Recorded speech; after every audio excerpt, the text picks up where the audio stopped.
generate anything.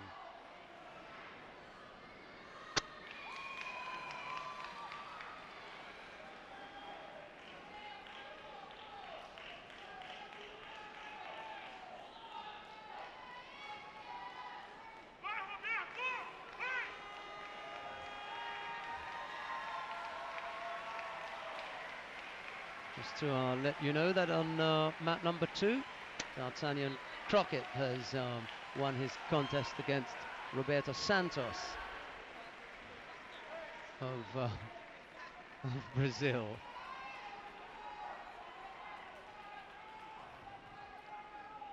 So Crockett in the under 90 kilo category will also have the opportunity of fighting for a bronze medal. The Americans in a nice spot at the moment with Crockett in the under 90 kilo category bronze medal match, and Porter, Miles Porter, in the final of the under 100 kilo category against Chae Gwang-gwen of the Republic of Korea.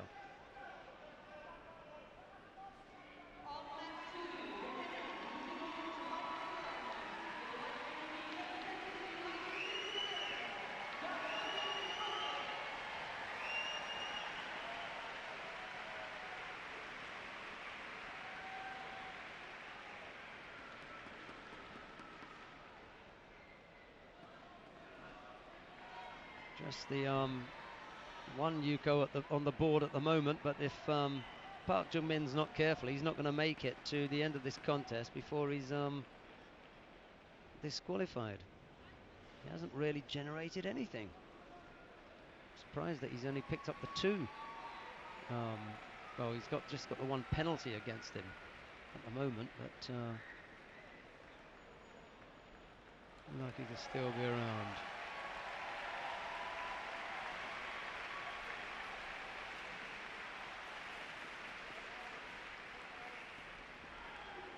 And now an attempted Sutemi-waza at last from Park Jung-min. At last he manages to get in an attack. It's not effective, but at least it shows that he's got something in there. I wonder if we're going to see a change now in the strategy. Maybe he's woken up, or just took him a little while to get into the contest. Not quite sure.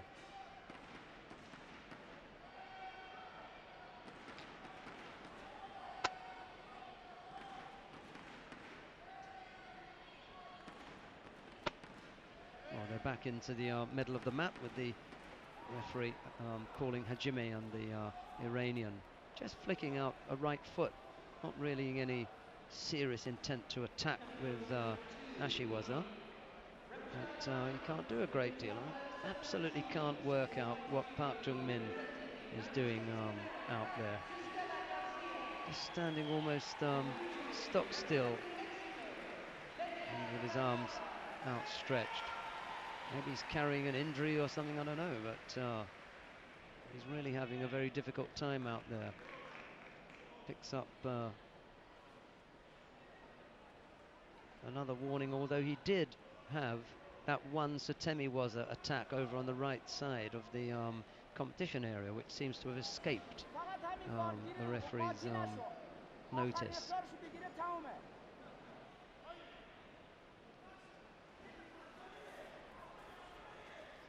Estela Garcia of the United States of America has taken to the mat now against Lenia Ruvalcaba of Mexico. That's in the under 70 kilo category repechage final on mat number 2.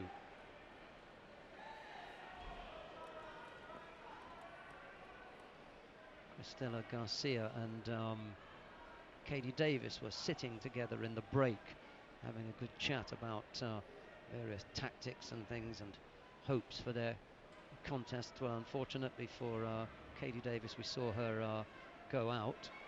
Maybe Garcia will have a little bit more luck. She's working away on mat 2 at the moment, and there's no score in that contest yet. Well, Park Jung-min has gone further behind now. He trails by Wazari with 2 minutes left to go. If for some reason he's unable to fight or unwilling to fight, there's not a great deal the referee can do about it. You just have to. He just has to go on what he can see. Maybe he's carrying some kind of injury.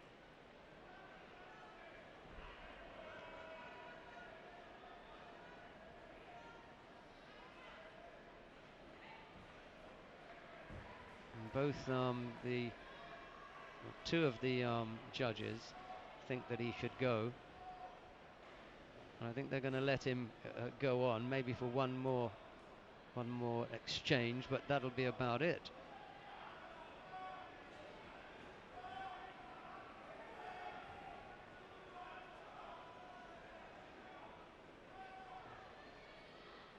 Two minutes and 3 seconds are left on the clock. Wazari the lead for Hamza Nadri. Park Jung-min has one more roll of the dice here, which he almost manages to do there by attacking left-sided.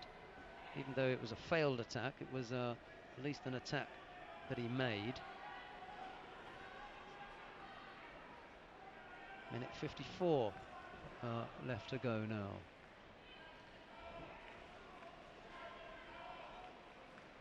And they're back in the middle of the mat. The referee has got them nice and close together, and he calls Hajime, and they get underway. Same foot sweeps attempted from the Iranian. He's actually not trying to sweep the feet. Just show there, you know, really serious attempts to attack his opponent. The difficulty for the referee is that Park Jung-min hasn't attacked at all, or so little. He's letting him stay in the contest though. And a minute and 36 seconds left to go. Just a little bit tight in the arms, and when they relax, then the referee will call Hajime. They do now, and he calls Hajime, and we get back underway. Love to see a couple of attacks from Park Jung-min, but he just hasn't done anything. He's wandered out of the area again, and I think this time he's going to have to go. For some reason, he really hasn't enjoyed this. The referee calls his colleagues together, and this time he's going to go. I don't see that the referee in the middle has got any choice. Minute 28 was left on the clock, but really that was not the best performance that Park Jung-min has ever served up. And he's going to be given Hans Sokomake here. Meanwhile, on mat number 2, Garcia of the United States of America is trailing by Wazari. Rubalcaba of Mexico having scored Wazari.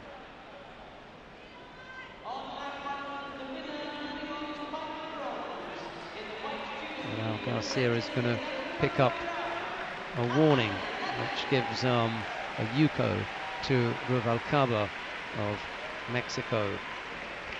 So Wazari and a yuko on the board for the Mexican Rubalcaba, as that contest gets back underway with 2 minutes and 30 seconds left on the clock. Korean on mat number 1. Park Jung-min walks off limping, carrying the right leg, favouring the right leg, and that's probably it. He just couldn't get anything going, but he had a difficult time of it, and eventually lost the winner there. And the Korea not happy with the attempted foot sweeps that Nadri was making, and made no bones about showing that either.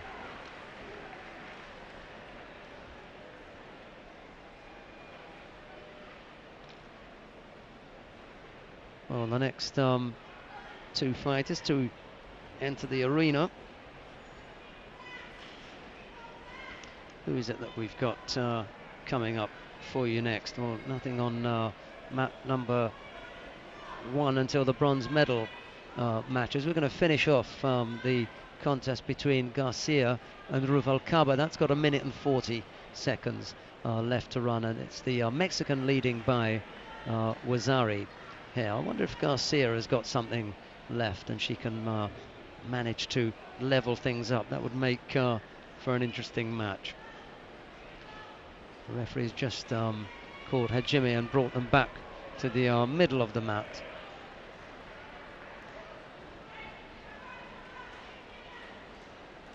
Garcia almost giving up the score there, but I think she managed to roll off that particular technique.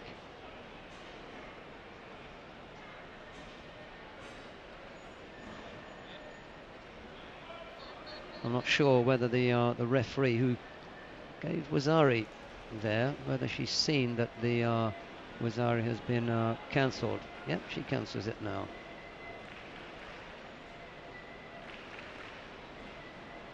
I think they don't want any score at all. That's the message from the corner judges. No score.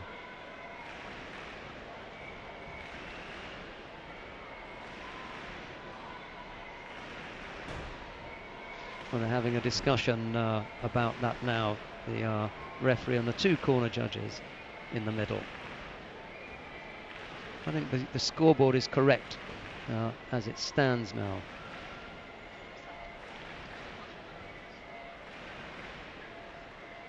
And she brings the fighters back together.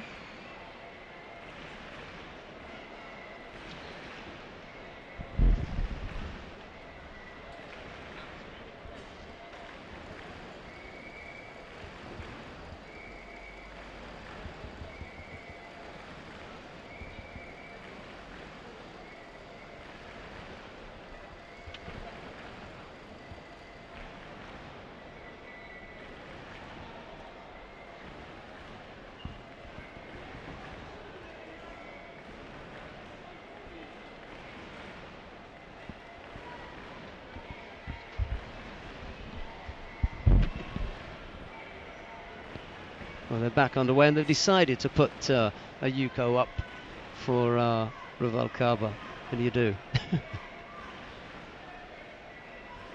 She's leading anyway by the Wazari. She attempts an Uchimata there, and she's almost countered by Garcia down on this near side, the right corner as I look at it, but slightly obscured from my commentary position because there's the scoreboard in the way, and they disappear behind that momentarily before emerging, standing up in the middle of the competition area where the referee puts the 2 back together, and they get underway again with Garcia attacking with drop Seoinage, but it's a little bit weak, and she's drained of energy trying to pull this score back. Down by Wazari, and 2 Yukos on the board against her. Ruvalcaba of Mexico leading with just over a minute to go. There is the minute buzzer. A minute remains now, and still Garcia with teeth gritted, trying to find a way past the Mexican strong arm. She goes up and around on the left with her left arm around the collar, trying to find a way past those strong arms, but there's nothing happening there. Then she tries to go across to the right, still can't get past the arms, and now is caught for Ippon, and I think that'll be the end of it.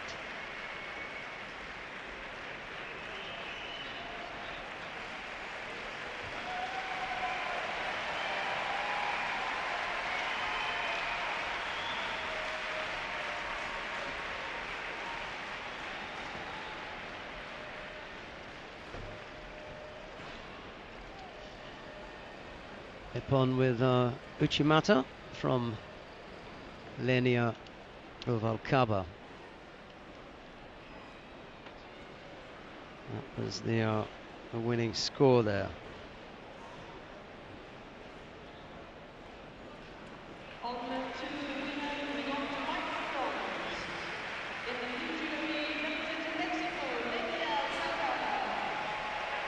There's confirmation from the stadium announcer of Lenia Ruvalcaba's win in that repechage final.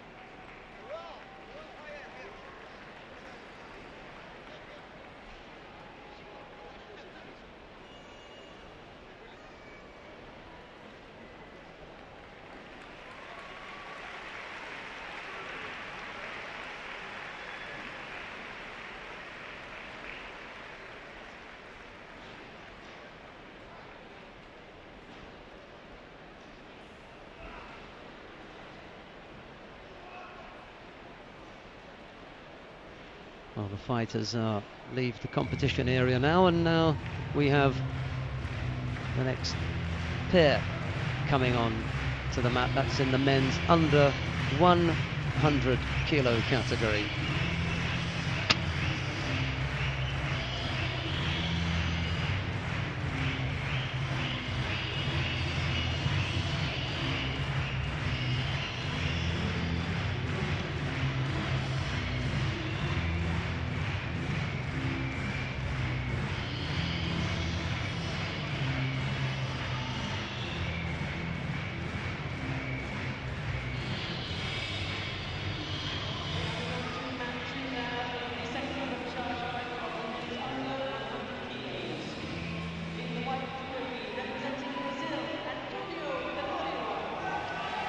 Coming on to mat number 2 now in the under 100 kilo category.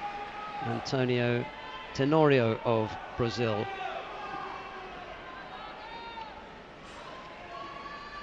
And he faces Kitazono Aromitsu of Japan. That's the pair on mat 2 now. Mat officials have brought the fighters to the middle, where Gary Berliner, the referee from the United States of America, takes over. And he just brings the fighters nice and close together before they take a grip, and then once they've got a comfortable grip, he'll call Hajime.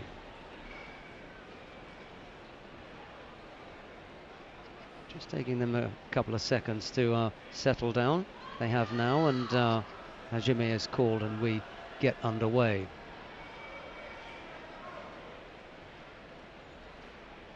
We move over to the far side, slightly on the right side of the competition area, and then they wander out before the referee calls mate, and then brings them back to the middle of the mat, and then gets them to take a grip again, and they can start from fresh with a grip that's appropriate.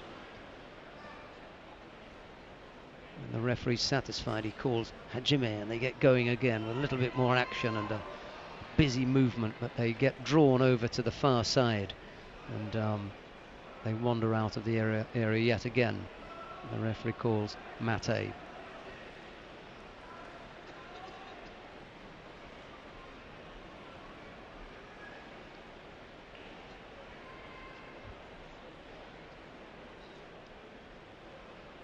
The called mate, the referee brings them back to the middle again now. 4:40 left on the clock. The Brazilian is just about half a head taller than his Japanese opponent. Tenorio, the 4-time Paralympic gold medalist, and here he is having to win this contest just to get to fight for the bronze here in London, so unable to come up with a 5th gold medal winning performance, which would have been absolutely incredible. It's amazing that he's got this far, but still in with a chance of some type of medal. Needs to get past Kitazono first, though. They're back in the middle looking for a grip with 4:28 left on the clock.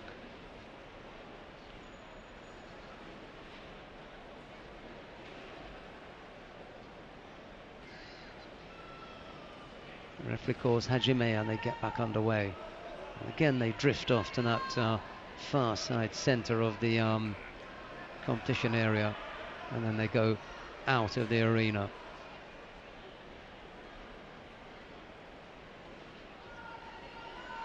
Well, they're going to need to find a way of keeping them in the middle, and I suppose one of the ways is to give a penalty. Not sure which penalty it is that Gary Berliner gave out there. I think he wanted to give a passivity warning, but he ended up giving a warning for stepping out the area. We'll take it that the table officials knows what they know what he was indicating.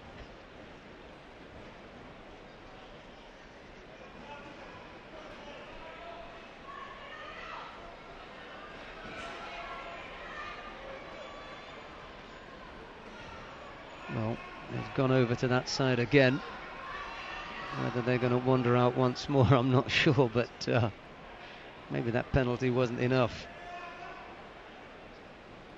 Because within the first minute, they've been out of the competition area 4 times, always on the same side, just wandering off, and it's not making for the most attractive spectacle. They need to tighten this up now.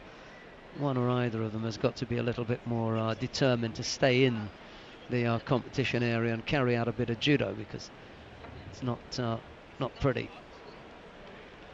Tenorio and Kitazono, and they begin to wander off in that direction yet again. 3:56 left on the clock. No real seriousness in any of the attacks yet. A little bit like a fencing match where they're just touching the blades, and that was a little bit better. Tenorio turning in with a drop seoinage and scoring Yuko left-sided, throwing Kitazono over his left shoulder. And he only went over for Yuko. That's a score on the board now.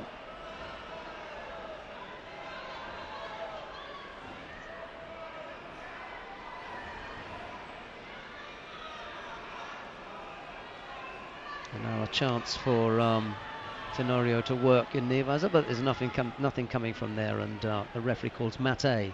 He'll stand both fighters up and bring them from their position where they are at the moment on their knees and just about to get standing up in the far left corner of the competition area, and then bring them back to the middle, which he does now.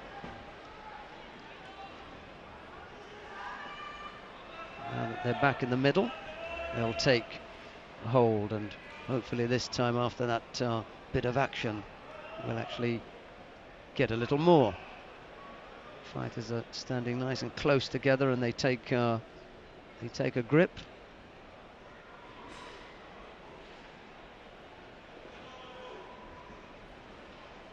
Just trying to sort out the grip and make sure that they're not advantaged in any way from the gripping point of view.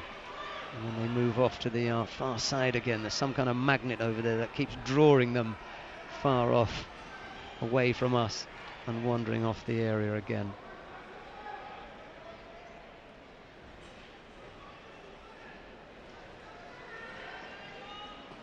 And now Gary Berliner has got hold of both of the competitors and brings them back to the middle of the mat.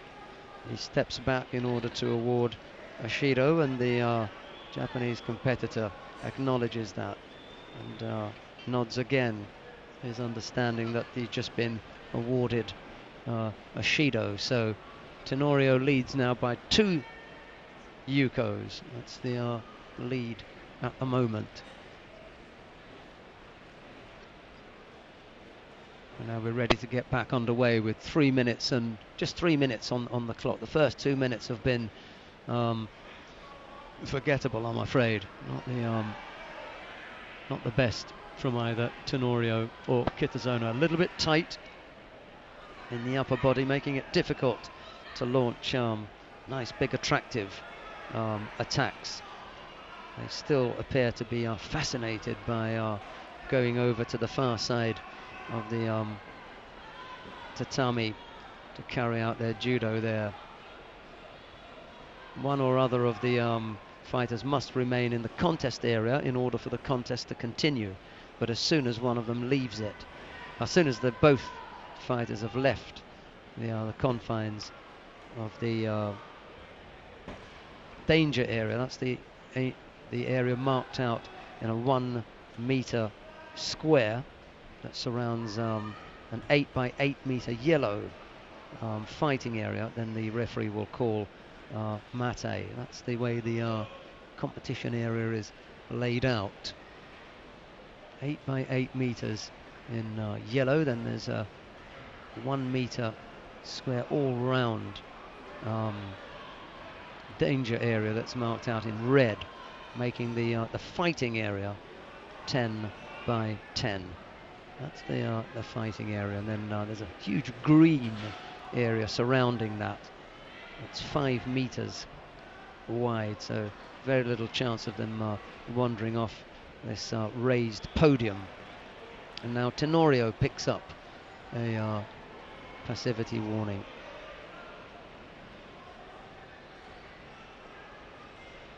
2 minutes and 18 seconds left on the clock. He's just gifted a yuko to Kitazono, his Japanese opponent. Tenorio taking his concentration without too much seriousness. He needs to just get back on it now and realize that he can take this without too much trouble, because Kitazono hasn't put up much of an effort so far. There he is, the Japanese attempting Uchimata, and almost turned there with Teguruma by the Brazilian. That was the best bit of action that we've had so far.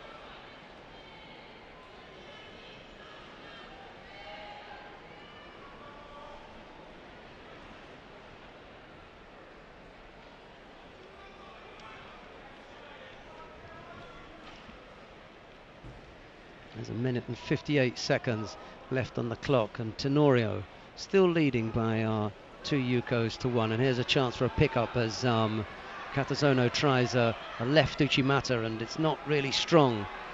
He can't get the leg free, and he can still go for the leg grab there if he wants, but now he decides to bring the hands back up and try his own drop upon Seoinage, but it fails. Kitazono walks away from that and leaves Tenorio to get back up to his feet rather slowly. 1 minute and 37 seconds left on the clock. 2 yukos to 1 is the lead for the Brazilian in the under 100 kilo category. Repechage final. The winner of this will go to fight for bronze.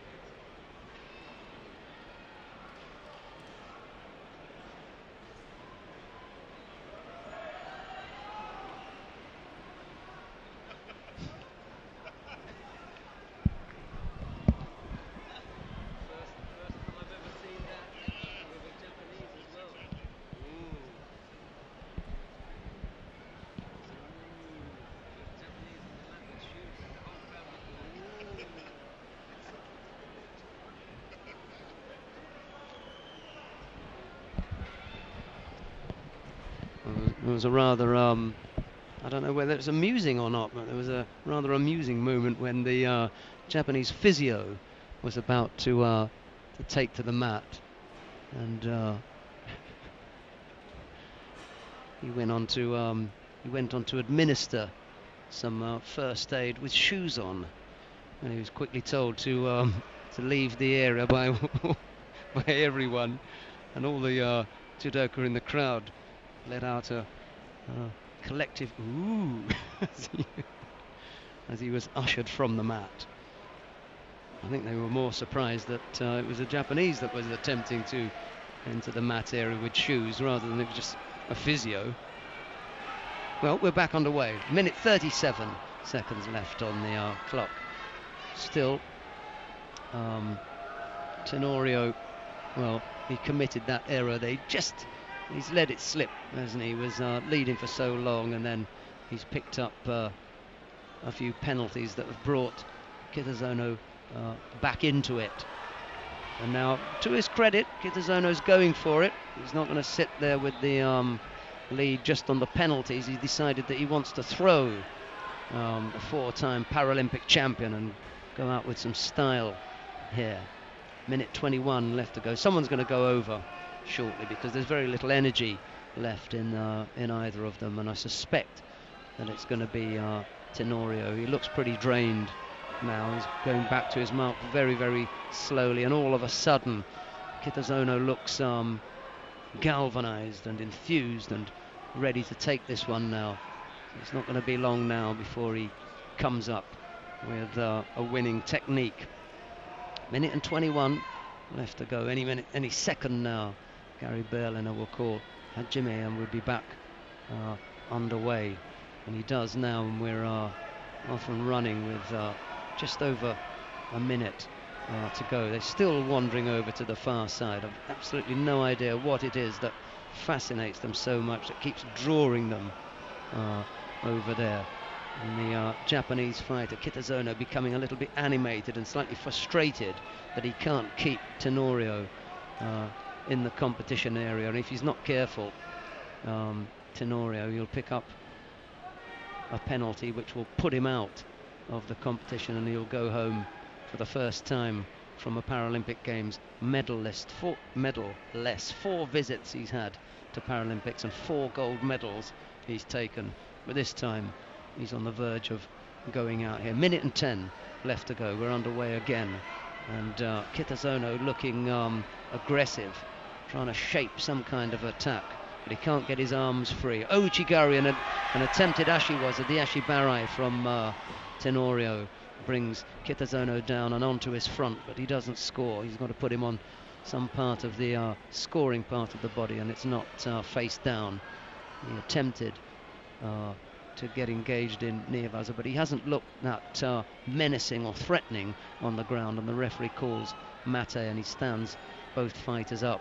Very slowly they get back to their feet and they find their start positions. Kitazono having obviously a little bit more difficulty in doing that, but Gary Berliner goes off and he takes him by the arm and brings him back to the center, where both fighters prepare to get underway again by taking a hold, and that once that hold is to the referee's liking, he'll call Hajime, which he does now, and we've got 40 odd seconds left to go. Kitazono is the one who is pressing hard, despite the fact that he's the one in the lead, but it's Tenorio who attempts a drop Seanagi and it fails, and this is going to eat up a lot of the clock here because Kitazono is a little bit more busy in his efforts, but I think that'll be it. And the referee calls mate. Neither fighter has shown any real quality in Nievaza, I'm afraid. Both the fighters are brought back to the middle of the mat, and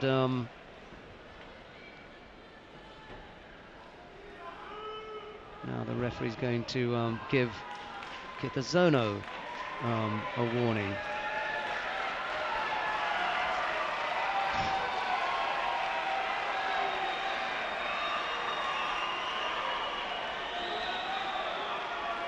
Well, that warning puts Tenorio back in the lead with only 23 seconds left to go, and Kitazono's got to do it all again now.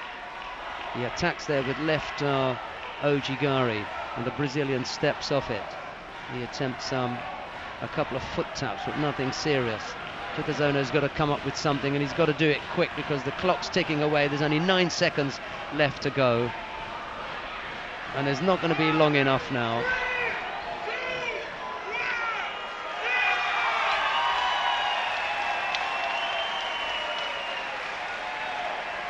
And right at the end, he attempts what? Well, nothing for me. They won't give a drop for that. but there was no contact with his opponent when he went to attempt that throw. He just wanted to turn away from Kitazono, and Tenorio is going to get a chance to fight for a medal.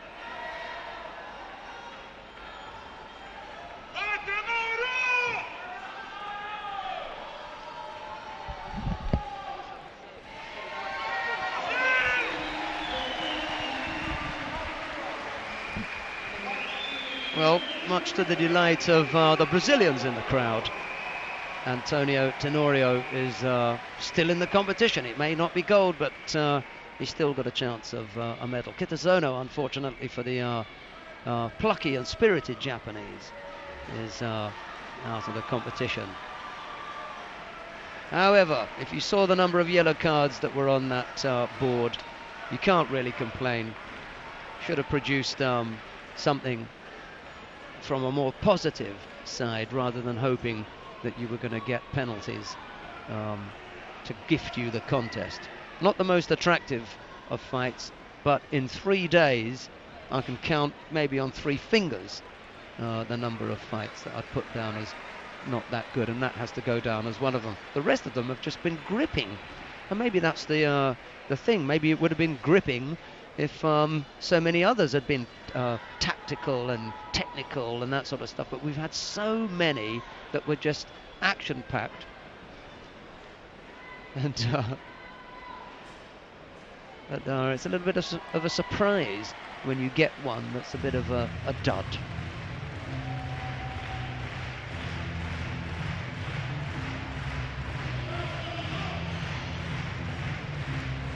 Well, coming into the arena now, the repechage final of the women's plus 70 kilo category. We've already had one repechage final. That was Zubida Bouazoug of Algeria and Katie Davis of the United States of America. And unfortunately for the very affable, likable and attractive Katie Davis, she lost out to the Algerian Zubida Bouazoug, who we'll see in a few minutes' time in the bronze medal match.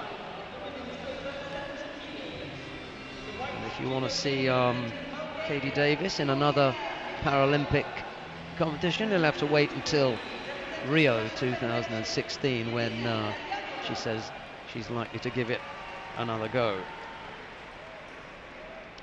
In the meantime, coming on to map 2 now, Ivomira Mihailova of Bulgaria faces Irina Kalyanova of Russia.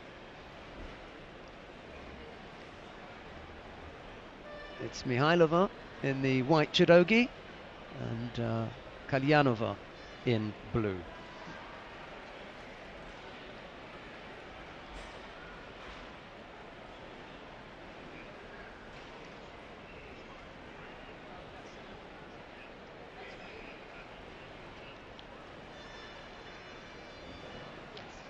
Well, the winner of this contest is going to fight Céline Manzuoli of France in the bronze medal match. That's what's at stake here.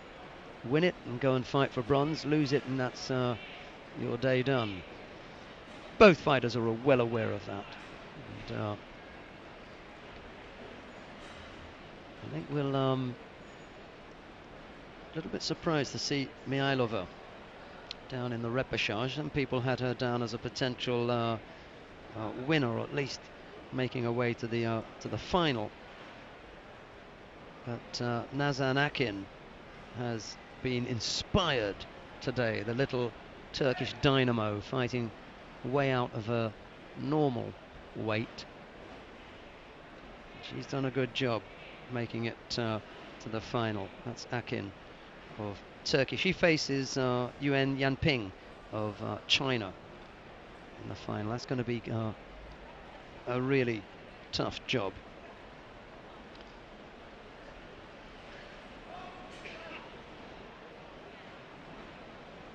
Mihailova of Bulgaria picks up a warning for dropping, and Kalyanova now turns her opponent over onto her back. No real throw taking place there, so there's no score, but she's now got her opponent in Osaikomi, in Munigatami. So that's Kalyanova putting on the hold, and as suspected early on, it's the Russian Kalyanova who goes through there, beating out Mihailova of Bulgaria.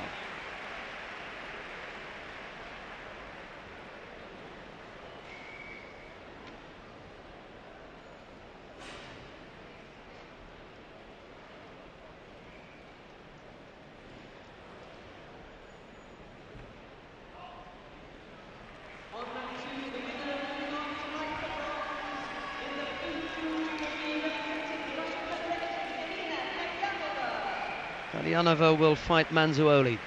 As I said, there'll be a France-Russia matchup in the second of the bronze medal matches, because we've got Huazug and Silva de Almeida in the first of those.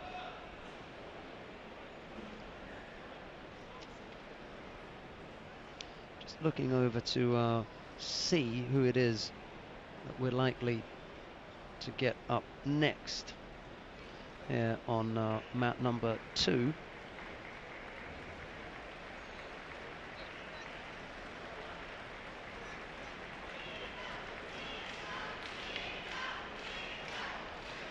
can see Tony Walby of Canada over on that far side. So Walby is one of the athletes, and the other is Ilham Zakiev of Azerbaijan. They've featured heavily in the judo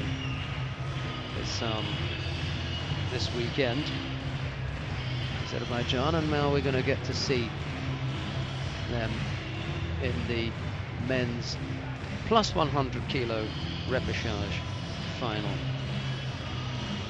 We saw Hamza Nadri overcome Park Jung-min. That was the other Doug that we saw earlier on. Oddly enough, they both come in heavyweight contests. Nadri of Iran is one of the fighters in the first bronze medal match.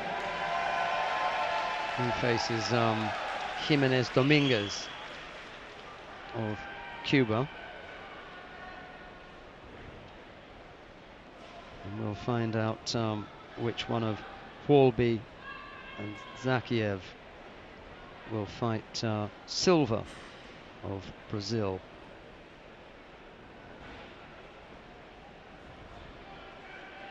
In the other bronze medal match. So this for a place in the bronze medal match. Tony Walby of Canada in the white judogi, about a head shorter than Ilham Zakiev of Azerbaijan, and Zakiev immediately with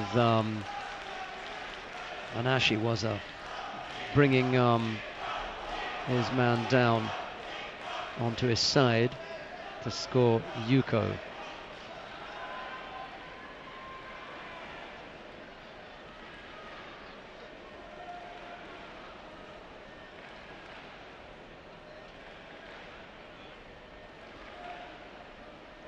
Well, Zakiev was originally given a Yuko, but that's now been taken off the board, so the scores are level. Walby and Zakiev. That's just the first exchange. They're in the bottom left-hand corner, down towards our commentary position, our near left-hand corner, with Zakiev trying to pull Walby onto one of his bigger hip techniques, but it hasn't happened yet. He tries a Sutemi Waza off to his left-hand side, but he doesn't score. and they stand back up, and then the referee calls mate. There was a little bit of a break in the grips between the pair, so once that happens, the referee calls mate and then gets them to restart. It's a good head taller than his opponent is Zakiev, the Azeri fighter, in the blue judogi. Walby there in white, shorter and stockier. I'm not sure how much they weigh in at, but the Azeri looks as though he might be up at about 130 kilos or something approaching that. Maybe 120 for Walby. Could be a little bit more hiding under that judogi around the midriff area that we can't see. 3:51 remains on the clock. The referee's called mate and awards a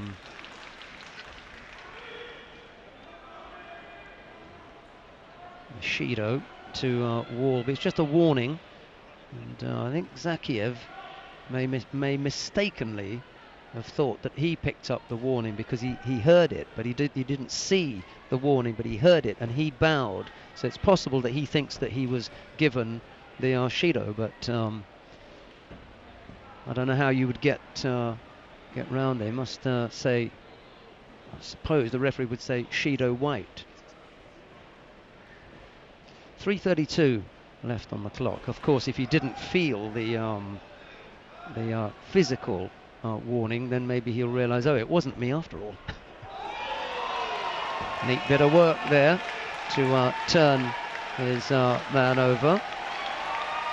And having turned Walby over onto his back, he secures Ippon in Nevaza.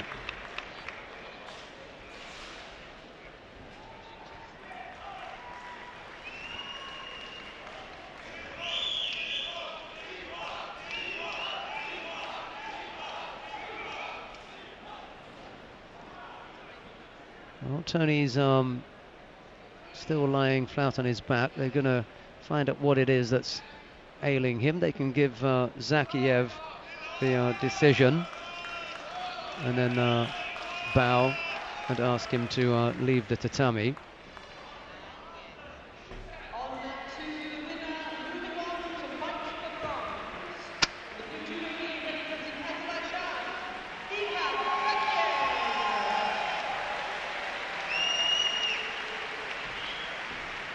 It's always difficult when they want to raise the arm of their opponent, especially when the shoulder hurts or something. It's the last thing that they want to have lifted up, but you can understand how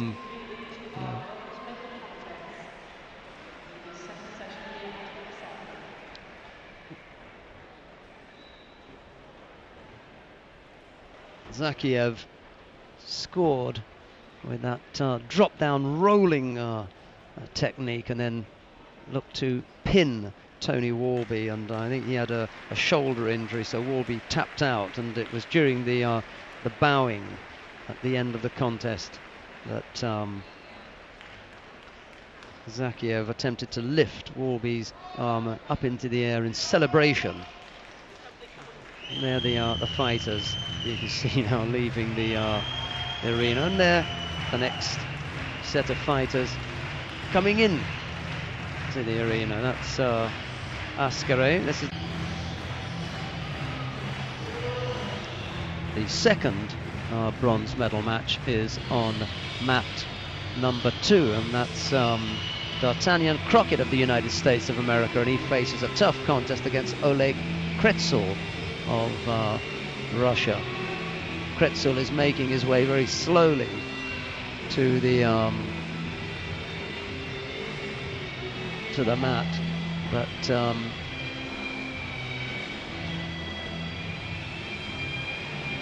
I think he's got a bit of a shoulder injury, has the Russian Kretsul. He picked that up in his previous contest. Not sure whether Crockett is going to be aware of that and whether that will make any difference or not. That was in the semi-final against the Cuban, Eritzuelo Marsilis, who was in the final against Sam Ingram.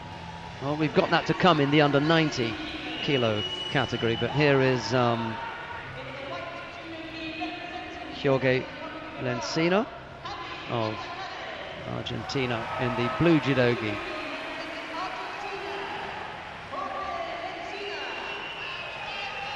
Eduardo Garcia is in charge of this contest.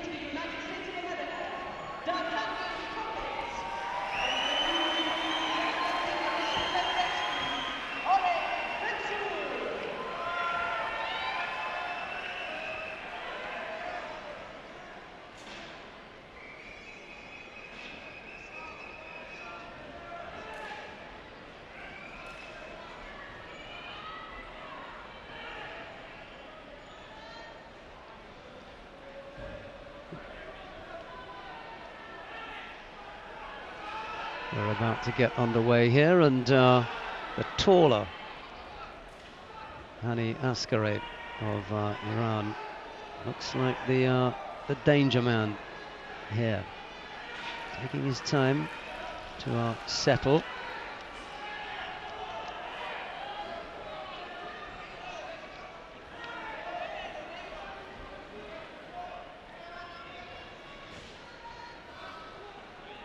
A deal taller, a head and a half taller than the Argentinian. He's packed a lot of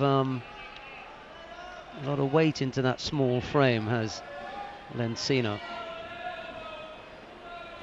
Probably got the extremes of the weight category here. The tallest with the shortest. Does look a bit tiny for 90 kilos though. Short. And Asghari does look tall, so he probably got the two extremes.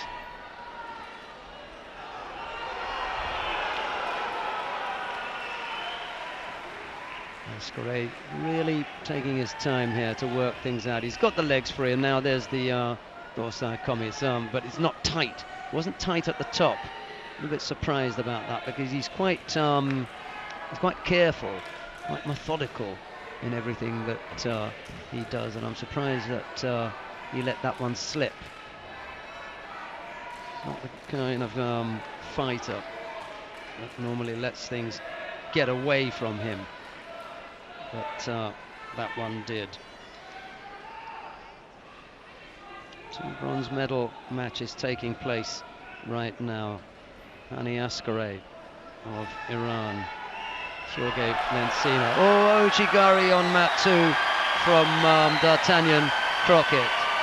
Bringing down Oleg Kretsul of Russia quite heavily. And that's a pretty sore right shoulder. And it's not going to be helped by that heavy landing from D'Artagnan Crockett. He's going to need some real help. The shoulder is out. Oh, that looks awful. Oh well, he's going to be able to go away and get some treatment on that now. There's the referee to give the award the contest.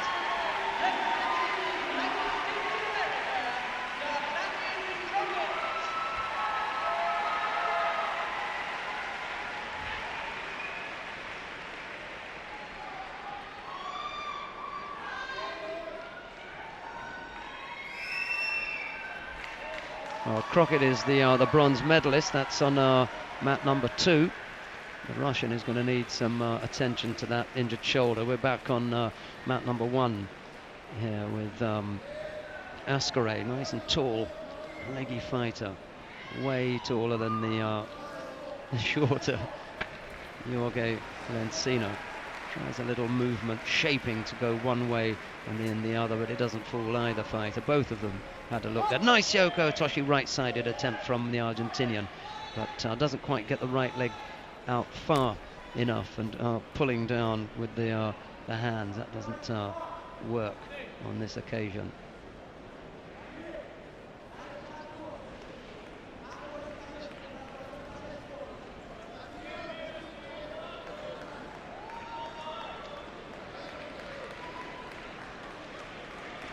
Well, he's been so methodical and so slow in working things out that he's ended up picking up a passivity warning. Nothing untoward on the scoreboard really, but just that one yellow card.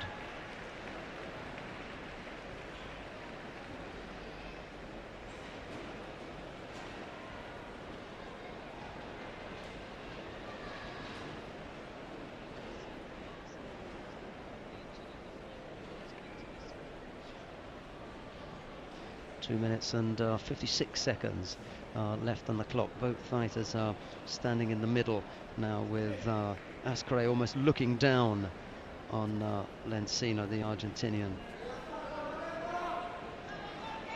Slightly bent over, the Iranian, trying to find a way, and looked for a Nippon Senag and then shaped to go with the Kojigari. It wasn't a bad move, but by the time that he executed it, Lencina was no longer there. Quick movement from the tiny Argentine fighter there.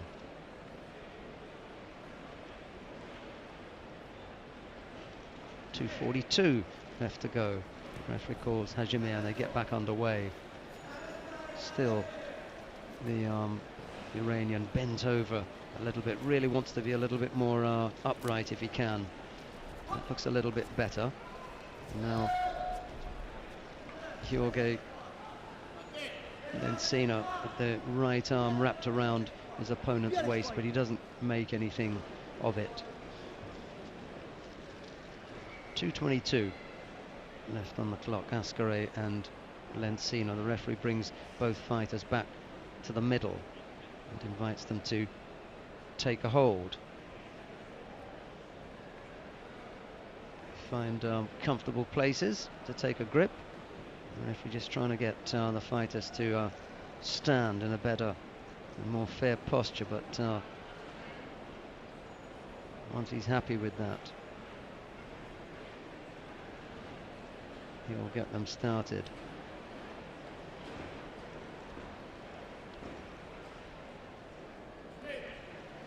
And he starts them off with Hajime, and Ascari looks to go left-sided with that long left leg. Thought about the Osota, but he didn't go through with it. And now they're slightly bent over again. The Argentinian tries Sutemi Waza, but that doesn't come off. Nice neat work from him, and then he's into the Niwaza, but I don't think he's going to attempt anything from there. And the referee calls Mate and stands them up again.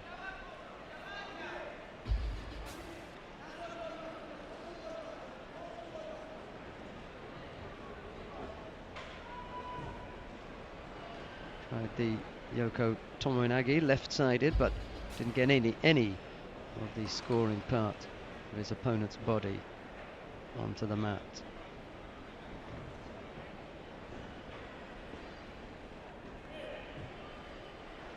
The referee calls Hajime again, and we're underway with 1 minute and 50-odd seconds left to go. The Argentinian just shading things here. He's been the more positive of the pair. Ascari taking a long time to get going in this contest. He's picked up one warning here, and it's likely that both fighters will be warned for passivity if they're not careful now. Lovely bit of work, and that'll do. That's Ippon. That was a super bit of work. Right-sided Yoko Otoshi, and it's a bronze medal for Jorge Lencina of Argentina. That really was a good piece of work.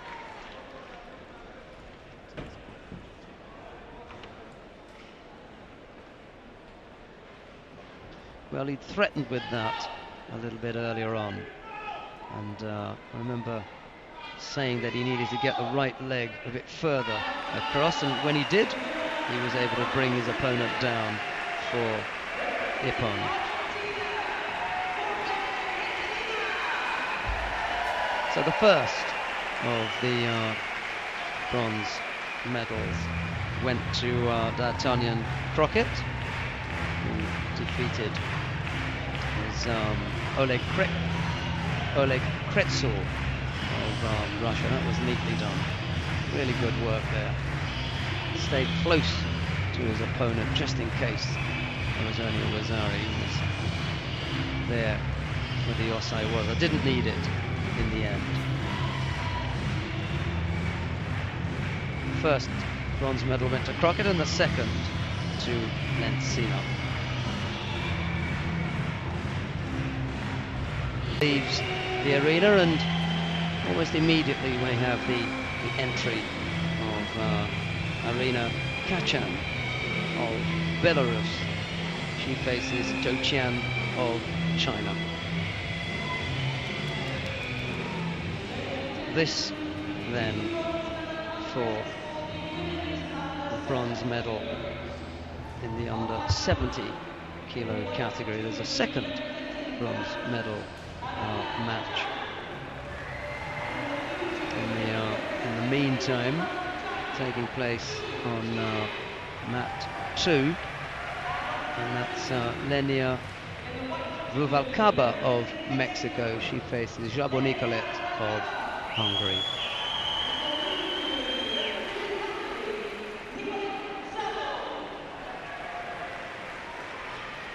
We're going to take close attention to the contest between Arina Kachan of Belarus and Zhou Qian of China. We're underway now, and immediately Kachan changes the grip and looks to go over to the right side. Zhou Qian is also a right-sided fighter and attacks with drop seoinage, misses out, and Kachan comes off the left shoulder instead of the right, and they lose contact with each other, and the referee calls mate, stands the pair back up and brings them to the middle. Kachan just a little bit taller than her Chinese opponent in the white judogi, and Zhou Qian in blue. They move off towards the left far corner of the contest area, where Kachan attempts a makikomi right-sided, but doesn't quite catch her Chinese opponent Zhou Qian, and the referee calls mate, stands them back up, and they wander back to their start positions.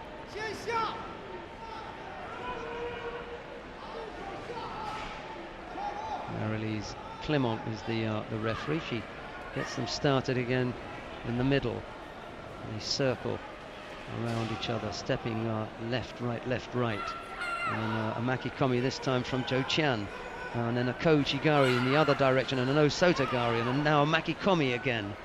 So all busy work, all from Zhou Qian. None of them, because there are about three or four, none of them causing Kachan a problem, but she picks up a warning there. She's warned for passivity.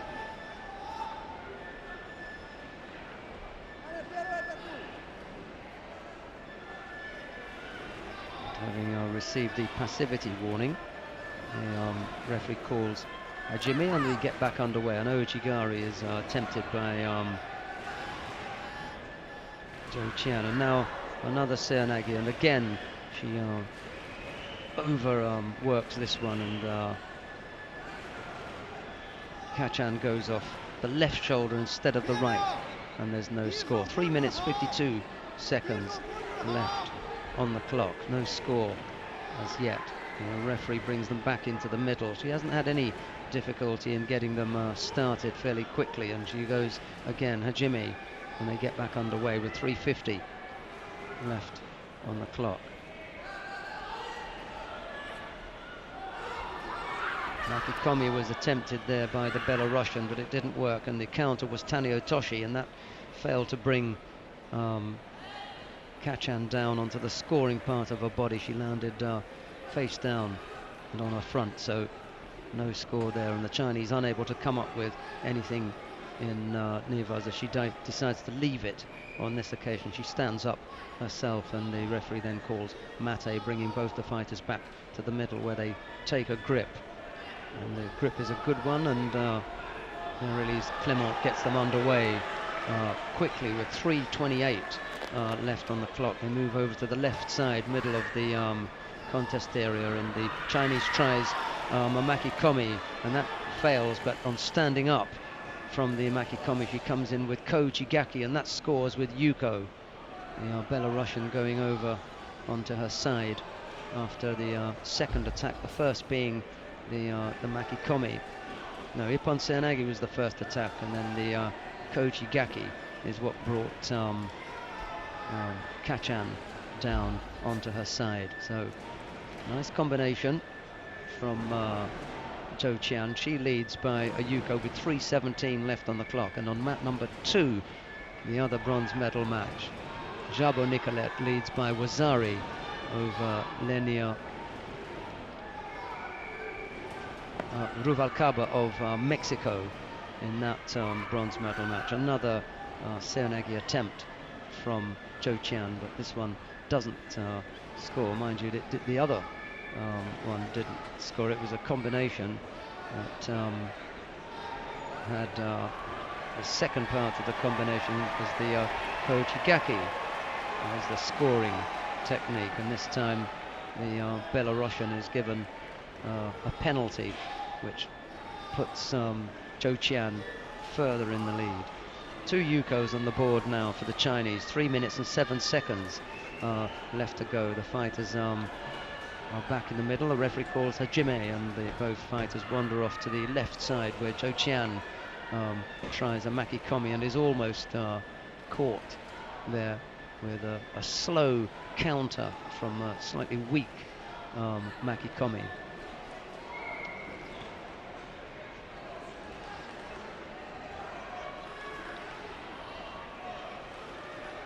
Kachan is back up on her feet and comes back to the middle of the competition area where the referee gets them to take a grip, and they take hold again with 2 minutes and 55 seconds to go, and the referee calls Hajime. Again they move off to the left side of the contest area where Zhou Qian attempts an ashiwaza and another one on the mat edge, and now Zhou Qian bringing down the Belarusian with Tanio Toshi for yuko. That was a good score from the Chinese. So 3 yukos now on the board for the Chinese under 70 kilo fighter.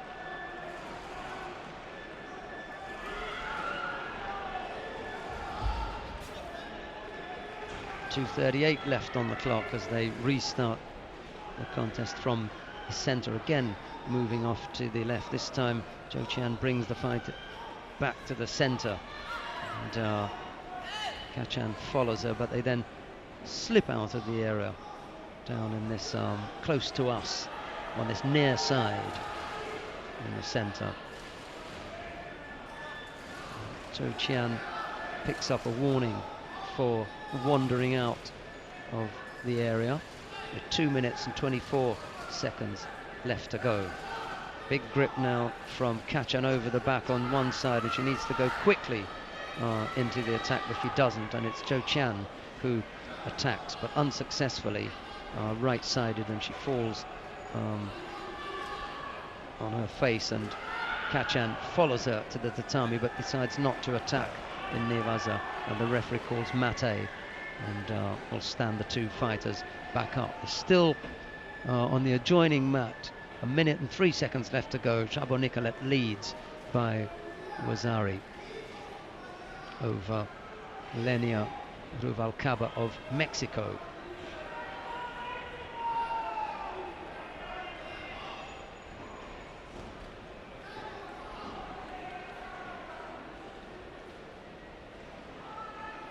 There's a slight pause now as the fighters are in the middle of the mat, and they're tidying up their judogi, and there's someone in the arena with pan pipes, which is rather pleasant at times, but at the moment quite annoying. It's a shrill sound that's echoing around the arena. The sound that you just heard there was the minute warning buzzer. That was from the adjoining mat, and with that Jabo Nicolet threw her Mexican opponent for Ippon. There was a good opportunity for Kachan to work on an attempted arm lock on Zhou Qian, but she's worked her way out of that.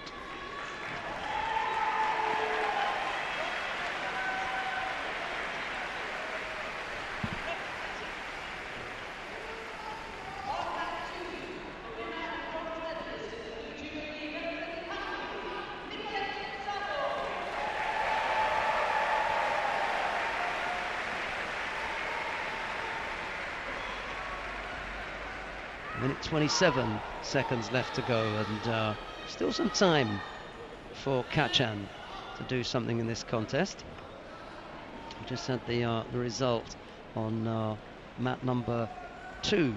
Jabo Nicolet throwing a Mexican opponent for a second Rosario Awazeti Ipon to take that bronze medal. Minute 21 left in this contest. Kachan picks up another penalty, which puts Zhou Qian further ahead.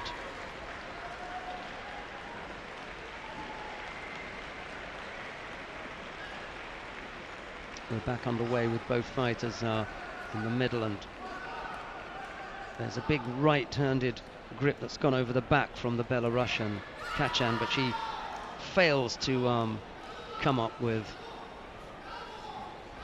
a score, and she's countered there by Zhou Qian, but not heavily. She doesn't come down heavily, and there's no score. So both fighters now locked in Neerwaza, and there's a chance here for Zhou Qian to work an Osai Waza. If she can just get Kachan turned onto her back, and that's cleverly done from the Belarusian, as she manages to escape that particular danger.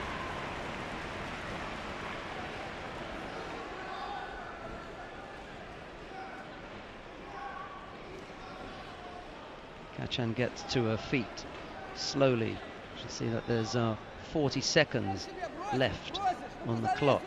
40 seconds to do something to try and snatch this bronze medal away from Zhou Qian, because Zhou leads here by a Wazari. There are also 2 Yukos in the bank there for her. 30-odd seconds left to go. They move off to the far left corner, where Zhou Qian attempts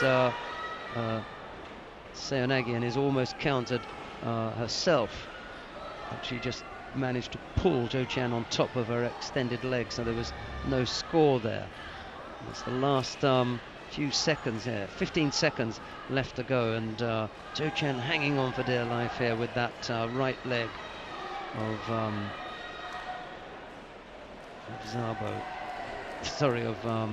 Kachan. 7 seconds left to go in this bronze medal match. Kachan trailing. She's got to go now once they take hold, and the referee calls Hajime. She'll only have 7 seconds to make something happen. If she tries a big right-sided Haragoshi, and then there's a nice effort there from the Chinese, throwing right-sided with Seonagi for Wazari Awazeti Ipon, and the win for the Chinese. Zhou Qian, she takes the bronze medal.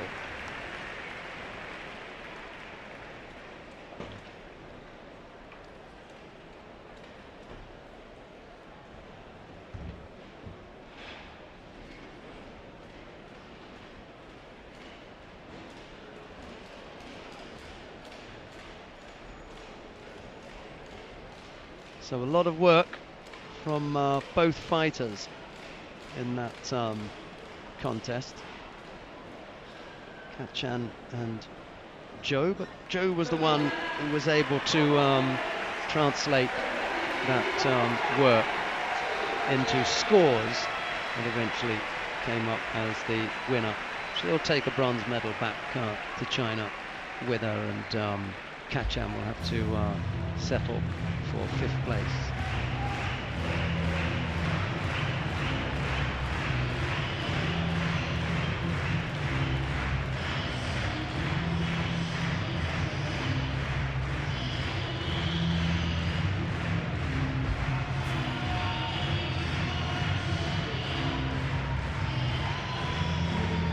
Celebrations for the coach and fighter there, strapped right foot as well, so perhaps that hindered her ability to give her best. We're going to see the contest now with Antonio Tenorio of Brazil.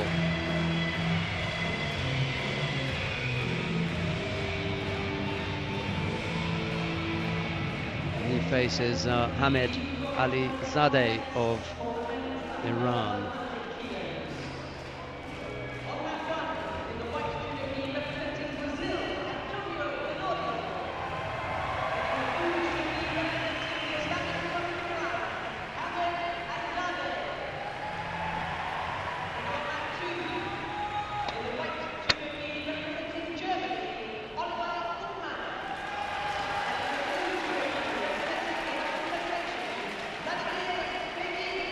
The other bronze medal match, which is taking place on mat number 2, is Oliver Uckmann of Germany. He faces Vladimir Fedin of Russia.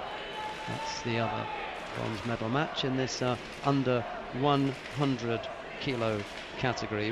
We've got the contest between Tenorio of Brazil in white and Alizadeh of Iran in blue.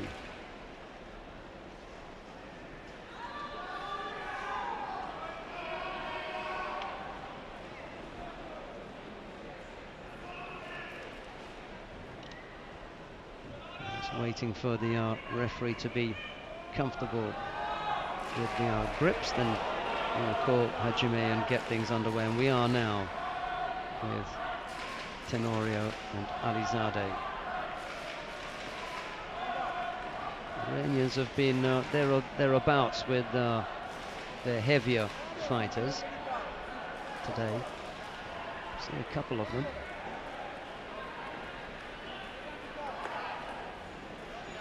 Fighters just waiting to get the chance to attack.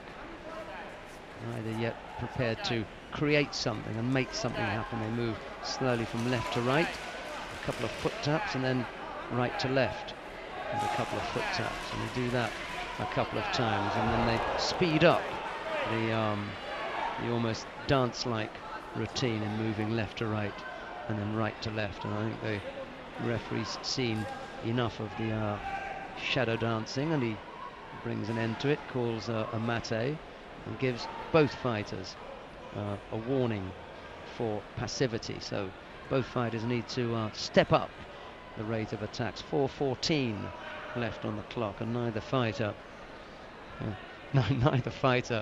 has attacked. Makes for a much more attractive spectacle if one or other of the fighters just decides, okay, I want to go for it. But when you've got both of them are a little bit cagey, does make it a bit tricky. One of these is going to have to decide, okay, I'm going to be the one to go. You normally see that with the grips, when they change the grips up, and one of them has decided, okay, I'm going to go ahead. Tenorio looking a little bit more positive. He's gone for a grip that was high up and around the collar of Alizadeh, but didn't generate any attack from it, and he's just settled back down now to a slightly more defensive position, as has Alizadeh, and I suspect that both fighters are going to be receiving passivity warnings again. Or it could be that if one can get in an attack now like that, and the other one will pick up the warning. We'll see. Be nicer if they didn't have to penalise the fighters at all, but it's not really something that the referee's got control of. There are rules regarding the amount of time that you can take before you attack, and how active and positive you have to be. Definitely wants the Brazilian to stand in one spot, but he brings both together, and I think there is going to be a warning now, and actually it'll end up being a penalty to Alizadeh. He's going to pick up the penalty.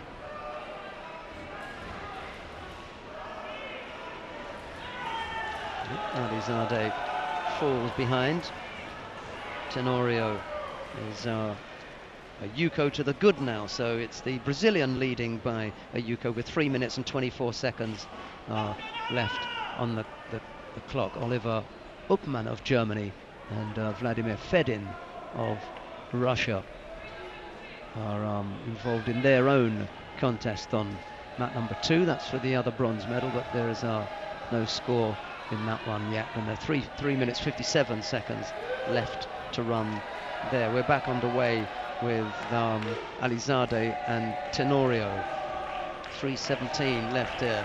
Thought about the Uchimata, but didn't attempt it. And now he's moved off the mat, and the referee's going to call mate after the two fighters lose contact with each other, and whenever that happens, the referee calls mate.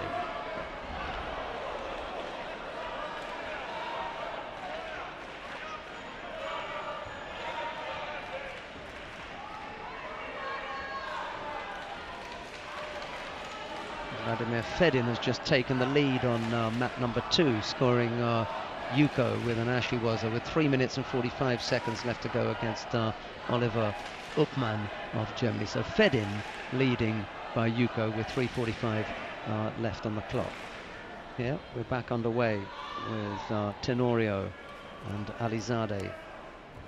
The Brazilian dropping down, attempting Cernaghi, but that didn't work, and the Iranian now looking to work something in Nevaza, but deciding against that.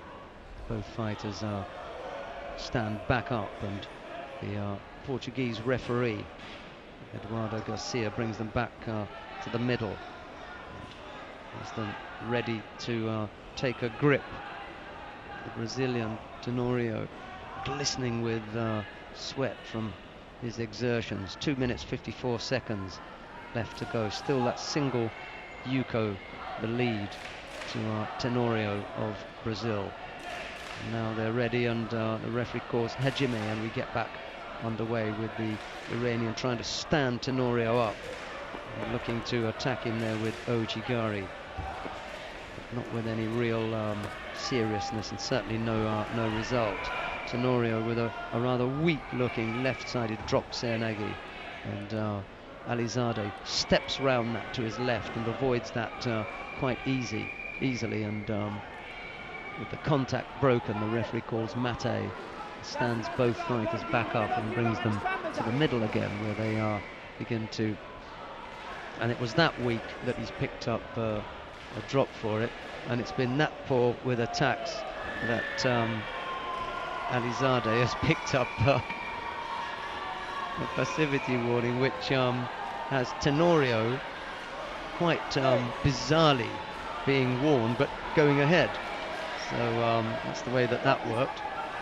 So Alizadeh got a Yuko on the board, Tenorio has Wazari on the board, and it's all from penalties, and this is not the prettiest of contests. 2.5 minutes left to go, just a little over, and the referee just wants to get them started and underway again. Just trying to make sure that there's isn't anything too strong with the grips before he calls Hajime, and when he's ready he'll get them going. He is now, and Hajime is called with 2:30 odd left on the clock now, and we are going again, this time with Alizadeh needing to get going because he trails here by Wazari. The fighters are moving quite smoothly but rigidly, and that makes it difficult to get any fluency in the attacks. The Iranian shaped for an Uchimata there, but that strong left arm of Tenorio is keeping out the right-sided attack from Alizadeh, and that was another poor effort, really, to be honest, from Tenorio.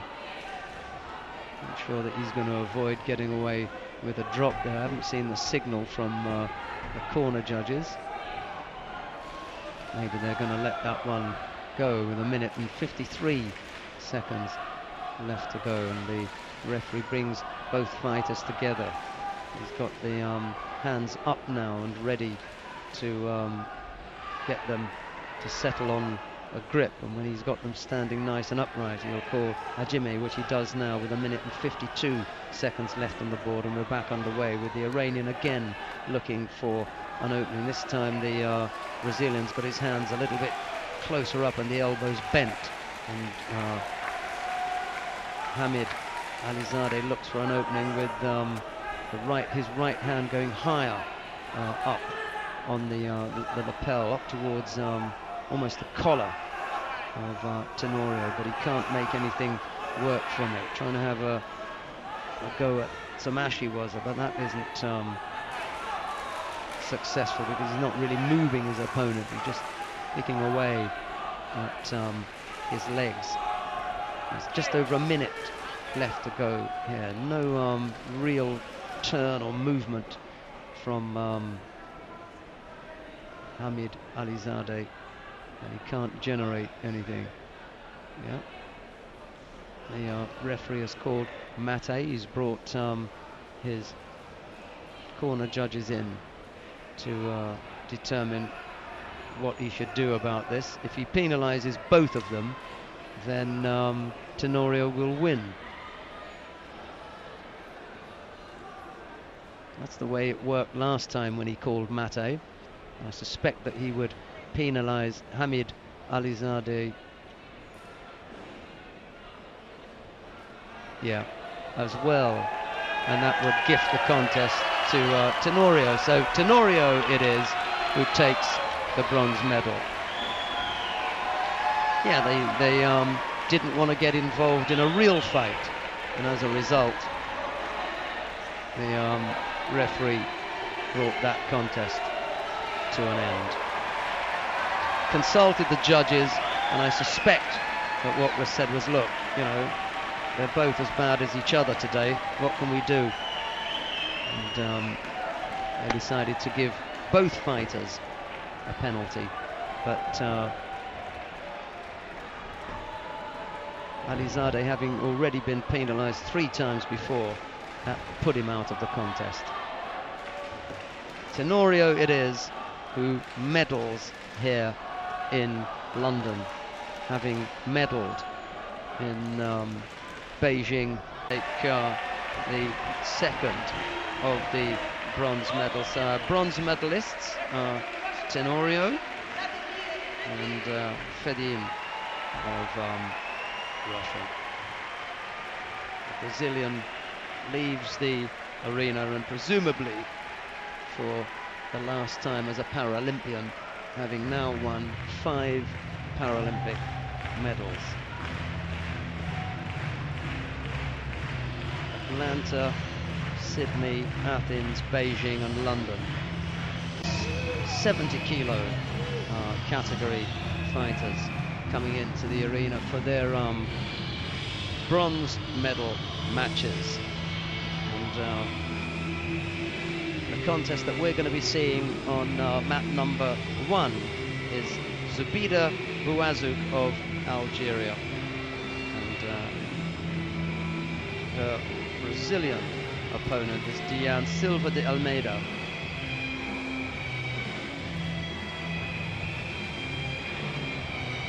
The fighters make their way up the ramp.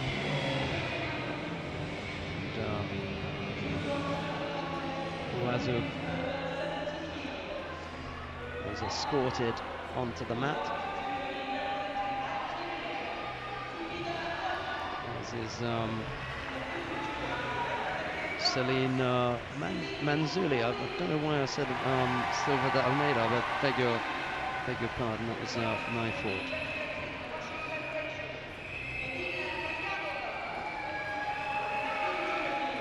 Manzulli lost her semi-final to Nazanakin of Turkey. That put her in the bronze medal match. That was my mistake there.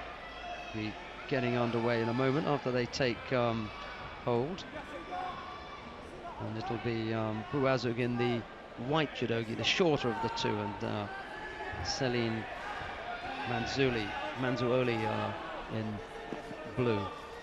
Manzuoli is having to defend here early on as the Algerian attacks left-sided and attempts to turn her opponent over onto her back and apply an Osai Waza, but didn't quite have sufficient enough strength to get Manzuoli over. And the referee called Mate, and they've he stands them back up.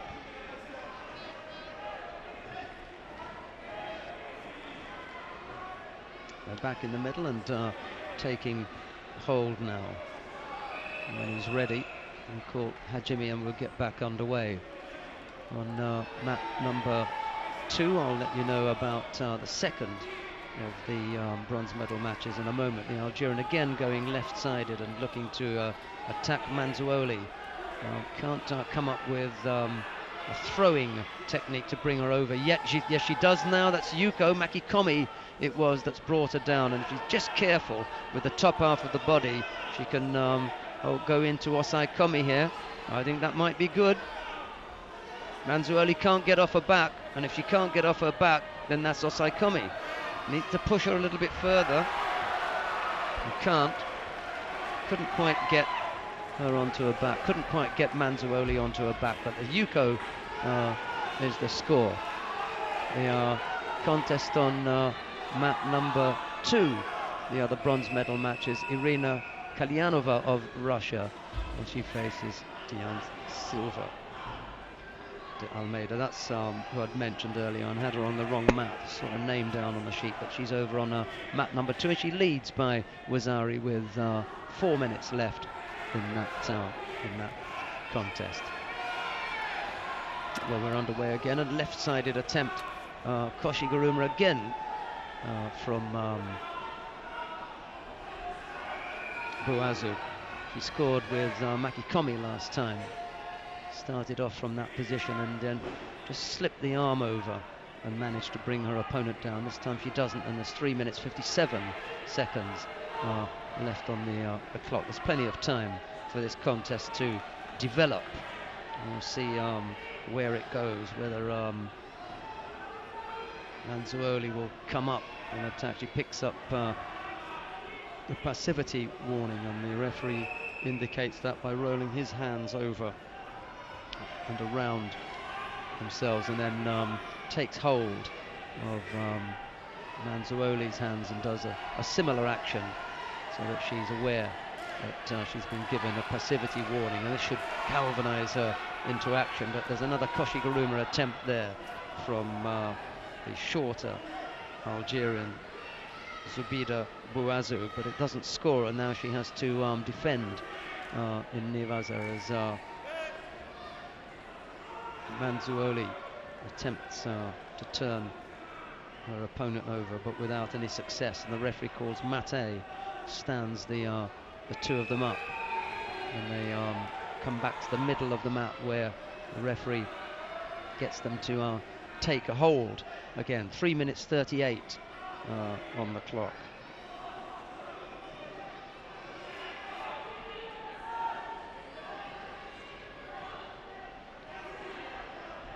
Now they're ready, and the referee calls Hajime, and we're back underway with the Algerian leading by that single Yuko.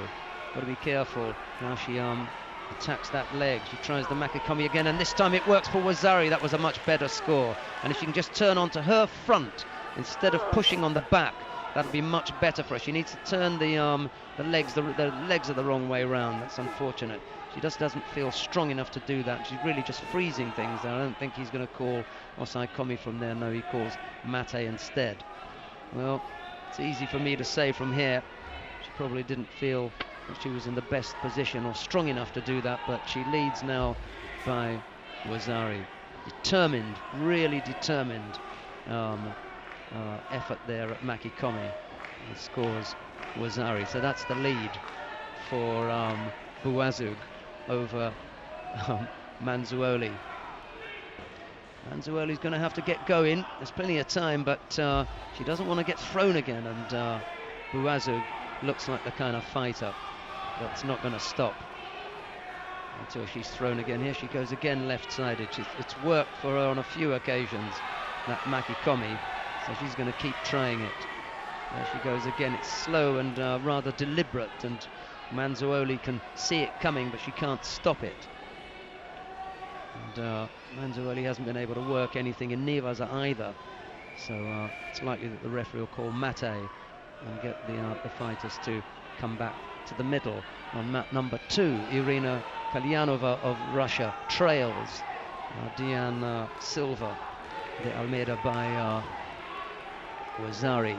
with 2 minutes, just over 2 minutes left in that contest. Well, the referee on map number 1 has got the fighters to come back to the centre where they'll take a grip, and the fighters we're talking about Zobida Bouazoug of Algeria and Céline Manzouoli of France. There's 2 minutes and 39 seconds left in this contest. Both fighters in the middle of the mat now, and the referee calls hajime, and we get back underway with Bouazoug attempting another makikomi, but that fails and she collapses onto her front, and Manzouoli decides not to get involved in any Nivas. She stands up and finds her own way back to her start position. The referee just making sure that she knows exactly where she is and just takes a hold of her before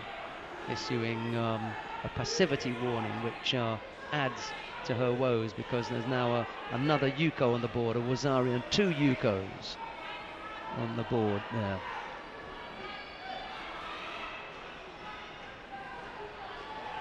And the referee is ready to get the fighter started. He calls hajime, and we're back underway with 2:20 odd left on the clock. The fighters are bent over. We've seen Bouazoug attempting that left-sided makikomi, which she does again. She tries a ojigari, but it's unsuccessful, and although Manzouoli comes down on her front, it's well, on her side, but it wasn't Bouazoug who had anything to do with that effort.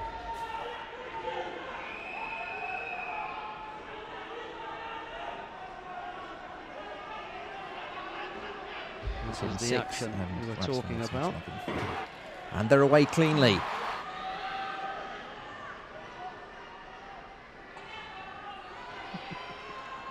Well, they have decided to give it a Yuko. It's already on the board then.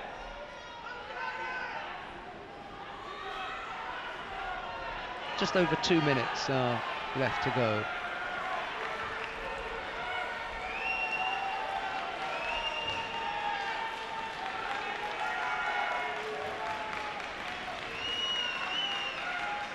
Well, both contests ended exactly at the same time there, with Wazari being scored on both contests.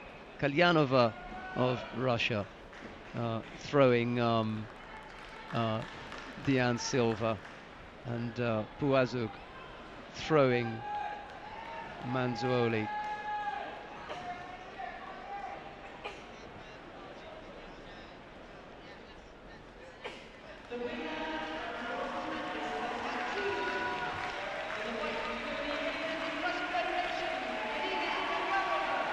Kalyanova takes it on mat 2, and on mat 1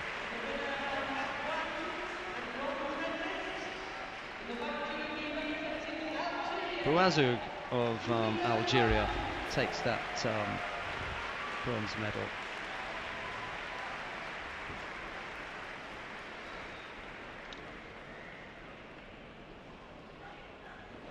She's worked